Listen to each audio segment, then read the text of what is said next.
지금까지 제1부의 내용은 무엇이었냐면 예수 그리스도가 우리의 유일한 위로가 되어서 이 땅에서든지 또 죽어서든지 행복하게 살기 위해서는 이제 인간이 세 가지를 알아야 된다. 그렇게 시작했어요. 그죠? 그 세 가지가 뭐였어요? 첫 번째가 나의 죄와 비참함이 어떠한지를 알아야 한다. 그게 이제 첫 번째 지식이에요. 우리가 행복한 삶을 살기 위해서는 어떤 행위를 해야 된다 이렇게 말하지 않고 지식을 강조하거든요. 그래서 그 알아야 될 세 가지 지식 중에 첫 번째는 쉽게 말하면 나를 아는 거죠. 나라는 존재. 내가 그 죄로 인해서 얼마나 비참한 상태에 있는지를 먼저 아는 지식이 필요합니다. 그렇게 알 때 이제 두 번째 지식이 뭐냐면 그러면 그런 죄와 비참함 가운데서 우리가 어떻게 구원을 얻을 수 있는가라는 지식이 당연히 따라오겠죠. 나의 존재의 비참함을 알게 되면 거기에서 벗어나고 싶은 또 벗어날 수 있는 방법을 우리가 어떻게 알아야 되는가. 그래서 그게 2부에 해당해요. 나의 죄와 비참에서 어떻게 구원을 받을 것인가. 이제 그게 두 번째 지식이고 세 번째는 뭐냐면 이제 그러한 죄와 비참에서 구원을 받은 사람이 하나님께 어떻게 감사해야 하는가라는 것이 세 번째 지식이에요. 이것은 조금 쉽게 말하면 구원받은 사람이 어떻게 거룩하게 살아야 하는가에 대한 지식이죠. 구원받기 전의 상태, 그리고 구원받는 방법, 그리고 구원받고 난 이후의 삶에 대한 이 세 가지 지식을 우리가 알 때 행복한 삶을 살 수 있다. 그렇게 말하고 있거든요. 그래서 지금 지난주까지 한 게 뭐냐면 일부에 해당하는 내용이었어요. 그죠? 계속해서 우리가 죄인인 우리가 얼마나 하나님의 진노와 심판 가운데, 형벌 가운데 벗어날 수 없는 그런 비참함 가운데 있는지를 계속해서 깊이 있게 봤어요. 그죠? 그러면 이제 오늘부터 하는 내용은 뭐냐면 그러면 이제 그러한 비참함 속에서 우리가 어떻게 구원을 받을 것인가 구원에 대한 내용이 이제 여러 주 동안 계속 될 거거든요. 그래서 이 기회를 통해서 여러분이 나는 구원받았다 이런 생각을 하고 있는데 과연 내가 받은 구원이 무엇인가? 나는 어떻게 구원을 받았고 어떤 상태에서 구원을 받았는지 구원에 대해서 성경 말씀을 통해서 정확한 지식을 여러분이 가지고 있는 것이 너무너무 중요해요. 그죠? 구원에 대해서 내가 잘 모르는데 내가 구원받았다라고 말하는 것은 그냥 자기 착각이죠. 그죠? 구원에 대해서 잘 모르는데 내가 구원받았다 하는 거 말하는 것 자체가 말이 잘 안 되는 그런 거죠. 그래서 우리의 신앙 가운데 말씀을 통해서 지식을 아는 것이 그래서 중요합니다. 내가 구원에 관한 분명한 지식을 말씀을 통해서 알고 깨달을 때 그리고 그것을 믿음으로 받아들일 때 내가 받은 구원이 얼마나 놀라운 것인지 그리고 현실의 삶에서 신앙생활을 하면서 실제로 그 구원의 경험들을 해갈 수 있죠.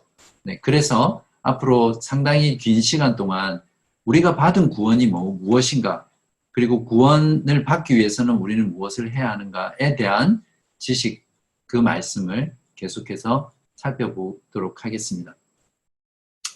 자, 그러면 우리 먼저 요리문답부터 제가 보여드릴게요. 혹시 여러분 제가 드린 교재 출력하시거나 핸드폰으로 지금 보실 수 있으세요? 그러면 제가 슬라이드 안 보여줘도 되겠죠? 네, 그러면 제가 질문을 할게요. 여러분이 그냥 켜지는 말고 스피커를 그냥 그대로 한번 답해 보세요. 같이. 자, 12문. 하나님의 의로운 심판에 의해 우리는 이 세상에서 그리고 영원히 형벌을 받아 마땅한데 어떻게 이 형벌을 피하고 다시 하나님의 은혜를 입을 수 있겠습니까? 답해 보세요. 하나님께서는 자신의 의가 만족되기를 원하십니다. 따라서 우리는 우리 스스로든 아니면 다른 이에 의해서든 죄값을 완전히 치러야 합니다.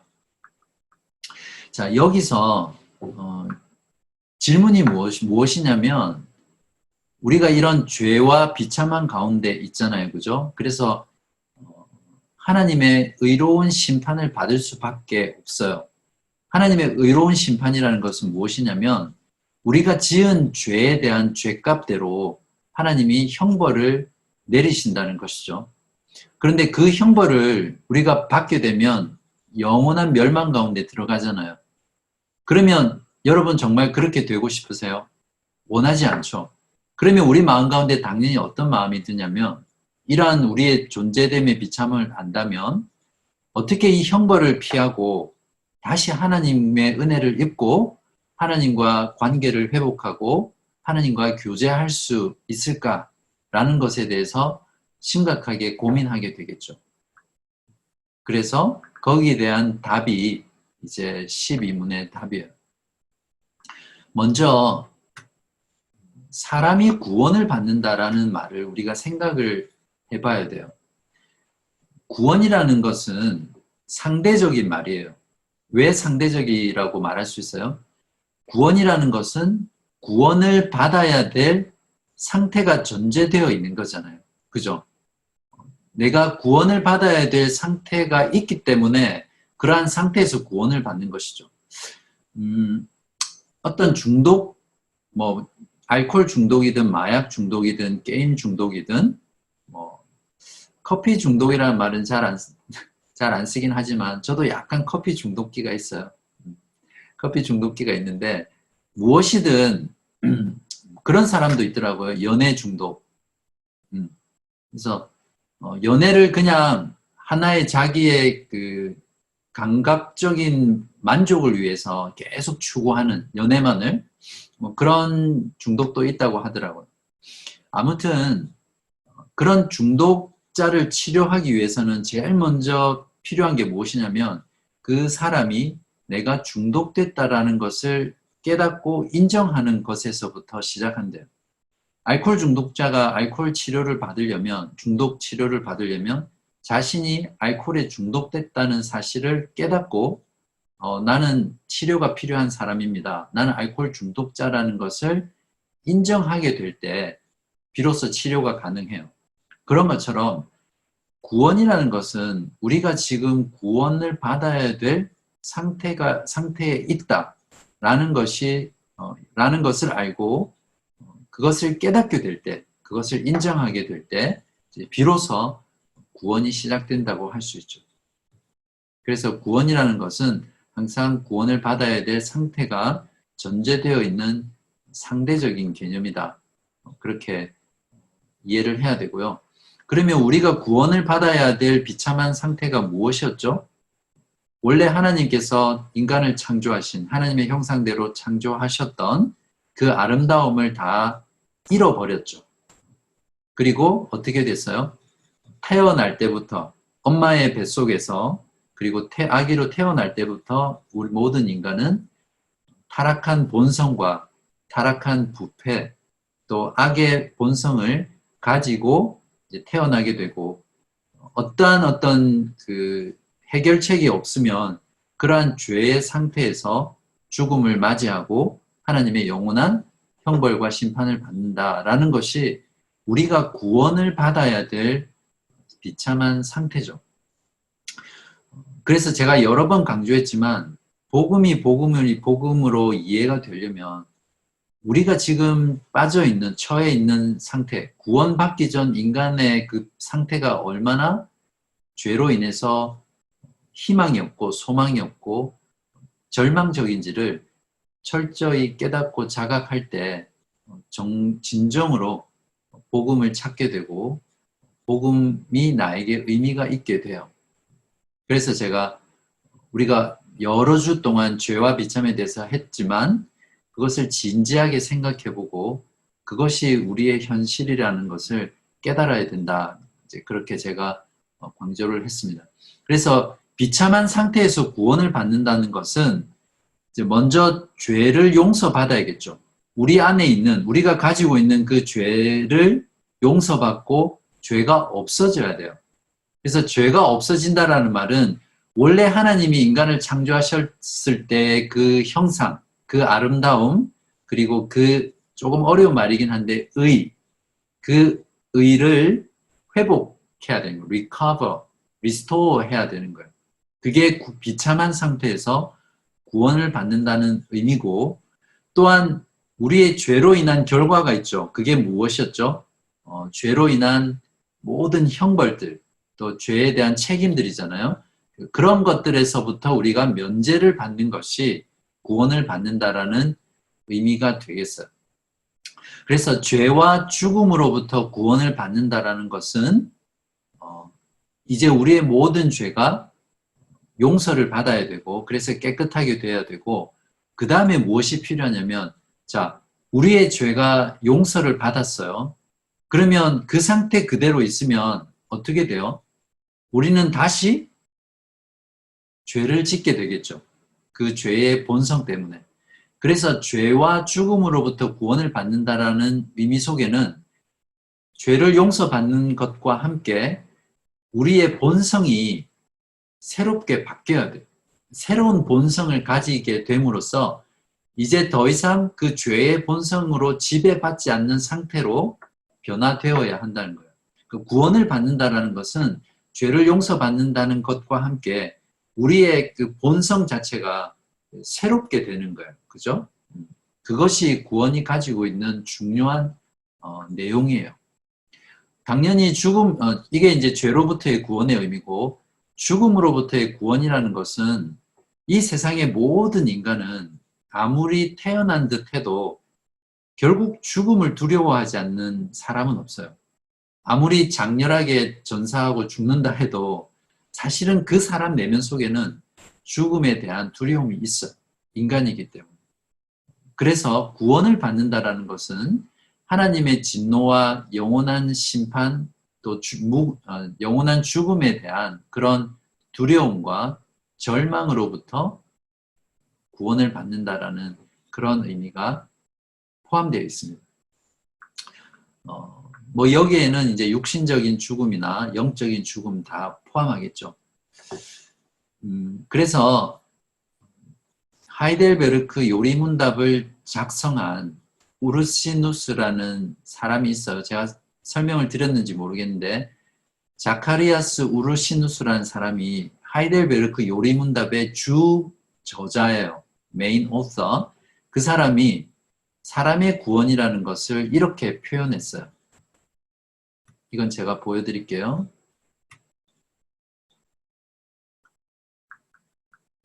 보이시죠? 사람의 구원은 타락으로 인하여 사람에게 드리워진 죄와 죽음의 모든 비참함으로부터 완전한 구출에 있으며, 또한 그리스도로 말미암아 의와 거룩함과 생명과 영원한 복락을 완전히 회복하는 데 있다. 이러한 구원은 모든 신실한 자들에게 금생에서 시작되며 또한 내생에서 완전히 실현된다. 이게 무슨 말이냐면, 구원이라는 것은 우리가 죽어서 천국에 가서 누릴 수 있는 것이 아니라 구원은 이미 시작됐다는 거죠. 구원은 지금 우리가 이 세상에서 이미 시작됐고 구원을 이루어 가고 있으며, 또한 내생이라는 것은 천국을 말하죠. 하나님 나라에 들어가서 우리의 죽음 이후에 완전히 완성된다. 이것이 이제 구원이라고 정의하고 있습니다. 우르시누스가 정의한 사람의 구원의 내용 안에는 우리가 알아야 될 구원의 본질에 대해서 굉장히 중요한 말들을 표현하고 있어요. 그렇죠? 자, 이제는 이제 구원이란 뭐 어떤 것인지, 구원이라는 것은 무엇인지 이런 것에 대해서 우리가 간단히 살펴보았으니까 실제적으로 우리가 어떻게 구원을 받을 수 있는지 알아봐야겠죠. 오늘 교리문답은 무엇이라고 대답하고 있어요? 하나님의 의가 만족되어야 돼요. 우리가 하나님의 형벌과 심판을 면하고 하나님께 다시 은혜를 받기 위해서는 하나님의 의가 만족되어야 돼요. 근데 하나님의 의가 만족된다는 게 무슨 말이에요? 어떻게 하면 하나님의 의가 만족되죠? 하나님은 거룩하시고 공의로우신 분이기 때문에 죄의 문제를 그대로 두고 죄인을 용서해 주지 않으세요.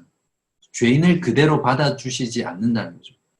하나님 앞에서는 아무리 작은 죄도 여러분의 마음속에 0.00001초 사이에 지나가는 죄된 생각조차도 하나님께서는 절대 지나치지 않는 그런 거룩하신 분이시고 공의로우신 분이시라는 거예요. 우리가 예수 그리스도 안에서의 구원을 먼저 다루기 전에 하나님의 공의를, 하나님의 거룩하심을 먼저 대면해야 돼요. 그러한 하나님을 우리가 먼저 정확하게 알 때 우리의 구원이 어떻게 가능하고 또 우리가 어떻게 구원받을 것인지에 대해서 하나님께 의존하게 되겠죠. 하나님의 의를 만족시키려면 우리가 지은 모든 죄값을 치루어야 돼요. 죄를 지었으니까 당연히 죄값을 치루어야 되겠죠. 만약에 우리가 지은 죄를 치룰 수 없다면 다른 누군가가, 다른 존재가 대신 값을 치루어야 되겠죠. 그죠? 세상의 법정에서도 마찬가지잖아요. 누구든지 법에서 정한 법을 어기면 그 죄값을 반드시 치루어야 되잖아요. 어떤 형태로든지. 마찬가지로 우리가 하나님께 죄를 지었기 때문에 우리는 하나님 앞에서 우리가 지은 모든 죄값을 다 치루어야 하나님의 의를 만족시키게 되고, 그렇게 되면 우리가 구원을 받을 수 있어요. 우리가 치를 수 있고 없고는 나중에 문제고, 하나님의 의를 만족시키는 방법은 우리가 지은 죄값에 대해서 다 하나님께 죄값을 치르면 돼요. 그런데 하나님 앞에 치러야 될 죄값은 모든 죄값을 치러야 되고 빠짐없이, 남김없이 완전하게 치러야 됩니다. 이것이 우리가 하나님 앞에 하나님의 의를 만족시키고 다시 하나님과 관계를 회복하는, 구원 얻는 방법이에요. 근데 여러분, 우리 스스로 우리의 죄값을 다 치르고 하나님의 의를 만족시킬 수 있어요? 없죠. 그걸 한번 13문 답에서 여러분이 한번 읽어보세요. 13문 답이, 우리가 스스로 하나님의 의를 만족시킬 수 있습니까? 자, 답해보세요. 시작. 결코 그렇지 않습니다. 오히려 우리는 날마다 우리의 죄책을 증가시킬 뿐입니다. 우리 스스로는 결코 우리 죄값을 치루어서 하나님의 의를 만족시킬 수 없죠. 왜 그렇죠? 지난 시간 우리가 하나님께 짓는 죄의 의미에 대해서 배웠어요. 하나님께 죄를 짓는 것이 어떤 의미라고 했습니까? 죄는 지극히 높으신 하나님의 엄위를 거슬러 짓는 죄라고 했잖아요. 그죠? 마치 세상에서 돈으로 매길 수 없는 수억 원의 그림에다가 칼로 그림을 찢어버리는 것처럼 무한하신 하나님의 영광과 그 높은 엄위, dignity, majesty에 우리가 칼로 흠집을 내는 것 같은 그런 것이 죄예요. 그러니까 그런 하나님께 우리가 지은 죄이기 때문에 우리가 치러야 될 죄값도 어떻게 돼야 되죠? 무한하고 영원한 것이어야 돼요. 근데 이게 가능해요? 여러분의 치르는 죄값으로 하나님의 무한하고 영원한 그것에 대한 보상이 되겠어요? 불가능하겠죠.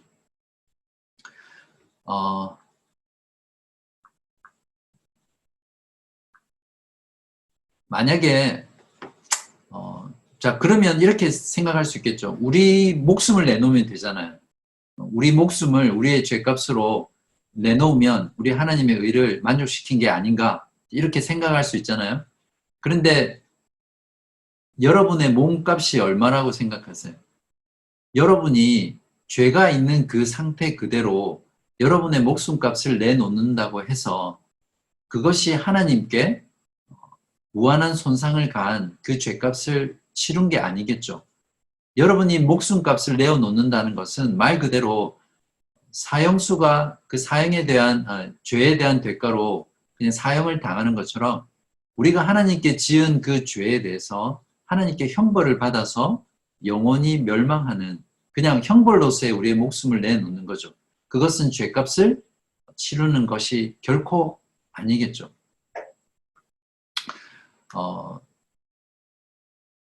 자, 그렇기 때문에 결론적으로 우리 죄에 대한 하나님의 형벌을 피하고 하나님의 은혜를 다시 입기 위해서는 우리 스스로 죄값을 치르고서 하나님의 의를 만족시킬 수 없어요. 어떠세요? 여러분은 이 말씀이 정말 인정이 되고 공감이 되고 받아들여지세요? 그렇기 때문에 우리 마음 가운데 결국 어떤 마음이 드냐면 그렇다면 하나님의 의를 만족시키기 위해서 내가 만족시킬 수 없기 때문에 나 밖에 어떤 존재를 찾게 되겠죠. 나의 죄값을 치루어 줄 수 있는 어떤 내 밖에 어떤 존재를 찾게 되겠죠. 그래서 14문이 묻는 질문이 이것입니다. 어떤 피조물이라도 단지 피조물로서 우리를 대신하여 하나님의 의를 만족시킬 자가 있습니까? 우리 스스로는 우리의 죄값을 치룰 수 없으니까 그러면 내 밖에 어떤 다른 피조물에서 그걸 찾아볼 수 있겠죠. 내 대신 나의 죄값을 치루어 줄 어떤 피조물. 자, 그것이 14문의 질문이고요. 한번 여러분이 답해 보십시오. 이 질문에 대해서 14문이에요. 시작. 하나도 없습니다. 첫째, 하나님께서는 인간의 죄책 때문에 다른 피조물을 형벌하기를 원치 않으십니다. 둘째, 어떠한 피조물이라도 단지 피조물로서는 죄에 대한 하나님의 영원한 진노의 짐을 감당할 수도 없고 다른 피조물을 거기에서도 구원할 수 없습니다. 한마디로 이 질문에 대한 답은 우리 스스로뿐만 아니라 다른 어떤 피조물이라도 우리를 대신해서 하나님의 의를 만족시킬 수 없다라고 진술하고 있죠. 그 이유가 뭐예요? 정리하면 처음으로 하나님께서는 인간의 죄 때문에 다른 피조물에게 그 죄값을 치르게 하기 원하지 않는다는 거죠. 예를 들어서 제가 죄를 지었는데 죄 아닌 다른 예를 들어서 정사명제가 죄 대신 죄값을 치르기를 하나님께서는 원하지 않으신다는 거예요. 에스겔서 16장 4절에 보면 이런 말씀이 있어요. 모든 영혼이 다 내게 속한지라 아비의 영혼이 내게 속함같이 아들의 영혼도 내게 속하였나니 범죄하는 그 영혼이 죽으리라. 무슨 말이에요? 범죄한 그 사람이 죄값을 치러야 된다는 거죠. 이것이 하나님의 공의예요. 그렇기 때문에 다른 어떤 피조물도 우리 죄를 대신해서 죄값을 치를 수 없고 또 두 번째는 무엇이냐면 어떤 피조물도 죄에 대한 합당한 죄값을 감당할 능력도 없고 또 그것으로 다른 피조물을 죄책으로부터 구원할 수도 없다 이렇게 말하고 있거든요. 자, 성경 구절을 읽어 드릴게요. 나홈서 1장 6절에 보면 누가 능히 그의 분노 앞에 서며 누가 능히 그의 진노를 감당하랴. 그의 진노가 불처럼 쏟아지니 그로 말미암아 바위 틈이 깨졌다. 하나님의 진노는 너무너무 크고 무서워서 어떠한 피조물들도 이 하나님의 진노와 형벌을 감당하지 못한다는 거예요. 그리고 히브리서 10장 4절에는 이는 황소와 염소의 피가 능히 죄를 없이 하지 못함이라. 설령 다른 피조물이 우리의 죄를 대신해서 죄값을 치른다고 하더라도 그것으로 우리의 죄책으로부터 구원할 수 없다는 것이 하나님의 말씀이에요. 그렇기 때문에 결론적으로 13문의 말도 어떤 피조물도 내 자신의 죄값을 대신 치루어서 하나님의 의를 만족시킬 수 없다라고 확언하고 있습니다. 그러면 우리들 마음 가운데 어떤 질문이 들겠어요? 그러면 나는 이 죄와 비참한 상태에서 결국 하나님의 진노와 심판을 통해서 멸망당할 수밖에 없는 그런 존재인가? 그 상태에서 멸망해야 되는가? 그런 절망감이 생기겠죠. 동시에 그런 절망이 생겼을 때 여러분이 한번 물에 빠져서 죽어가고 있다고 생각해 보세요. 그럴 때 여러분의 자연스러운 반응은 무엇이에요? 사람 살려, help me, 도와달라고 부르짖지 않겠어요? 여러분이 가지고 있는 모든 에너지를 다 집중해서 소리치지 않겠어요? 나를 살려달라고, 나를 건져달라고. 그런 상태에서 우리가 외치는 도움이 무엇이냐면, 그러면 하나님, 어떻게 여기에서, 이런 상태에서 우리가 구원을 받을 수 있습니까? 내 밖에 나는 스스로 죄값을 치를 수 없는데, 나를 대신해서 나의 죄값을 치루어 줄 구원자가 어떤 존재입니까? 이런 질문을 하게 되겠죠. 그것이 15문의 질문이에요. 그렇다면 우리는 어떠한 중보자, 즉 내 대신 나의 죄값을 치르고 하나님의 의를 만족시켜 줄 구원자가 누구입니까? 그런 사람을, 그런 존재를 어떻게 찾아야 합니까? 라는 질문이 15문의 내용이에요. 한번 답해 보세요. 15문 답. 시작. 참 인간이고 의로운 분이시나 동시에 참 하나님이고 모든 피조물보다 능력이 뛰어나신 분입니다. 우리가 찾아야 될 구원자는 첫 번째 인간이어야 돼요. 참 인간. 동물이 돼서도 안 되고 또 다른 천사 같은 존재가 돼서도 안 돼요.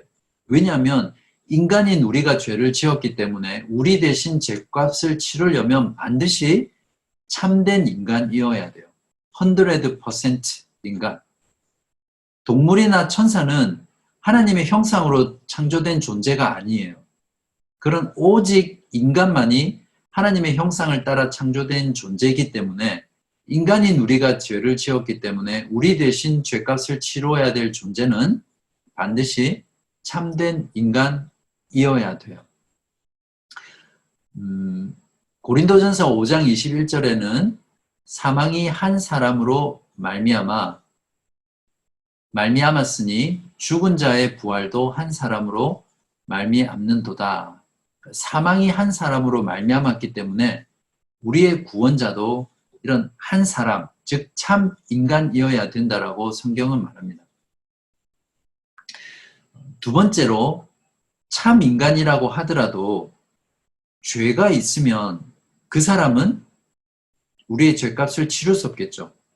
왜냐하면 자기 자신이 죄를 가지고 있기 때문에 자기 자신이 먼저 자기의 죄값을 치러야 되겠죠.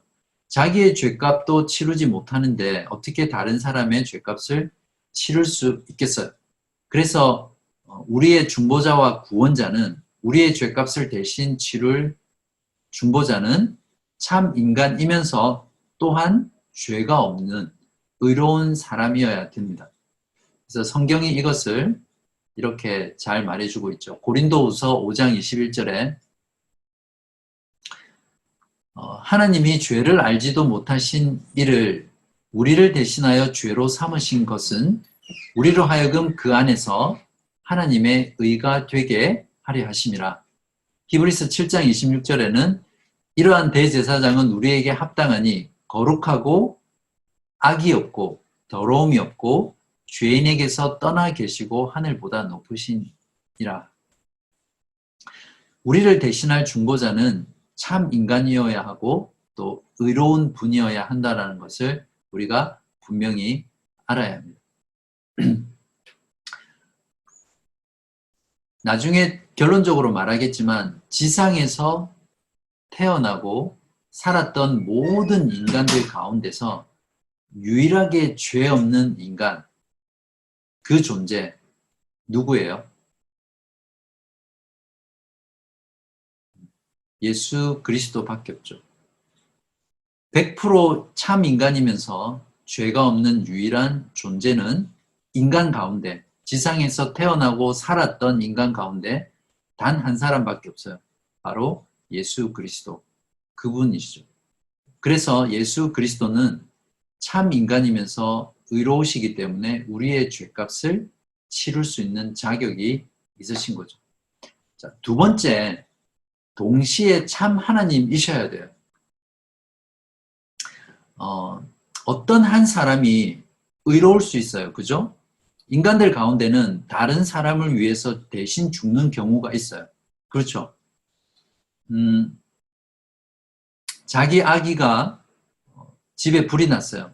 그 아기가 집에 누워 있는데 엄마가 밖에 나왔는데 아기가 불타서 죽어가고 있다라고 했을 때 대부분의 엄마는 그 아기를 구하기 위해서 자신이 죽을지라도 아기를 위해서 뛰어 들어가죠.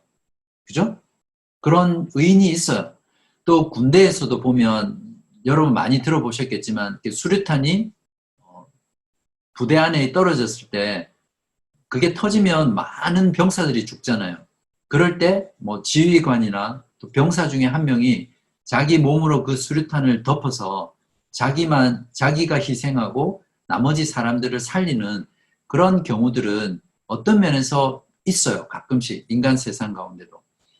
그러나 그러한 사람이 있다고 하더라도 그러한 사람은 한 사람 내지는 몇 명의 사람을 위해서 대신 죽을 수 있지만 모든 인류의 죄를 위해서 죽을 수는 없죠. 그 사람이 가지고 있는 가치가 제한적이기 때문이에요. 그래서 모든 인류의 죄를 대신 죄값을 치룰 수 있는 사람은 동시에 참 하나님이셔야 하는 거죠. 쉽게 말하면 그 사람의 가치가 무한해야 된다는 거예요. 모든 사람의 죄를 과거, 현재, 미래의 죄까지도 다 대신 죄값을 치룰 만큼 그 죄값이 무한해야, 그러니까 죄값을 치르는 사람의 가치가 무한해야 된다는 것이겠죠. 그리고 한 번 죽음으로써 모든 죄를 다 치룰 수 없다면 계속해서 죽어야 되잖아요. 그때마다 죄를 지을 때마다 다른 사람들이. 그래서 우리의 죄값을 대신 치르시고 하나님의 의를 만족시킴으로써 우리를 구원할 수 있는 유일한 존재는 참 하나님이신, 참 인간이고 의로우면서 동시에 참 하나님이셔야만 바로 그러한 자격을 갖춘 중보자가 비로소 우리를 구원할 수 있는 구원자가 될 수 있어요.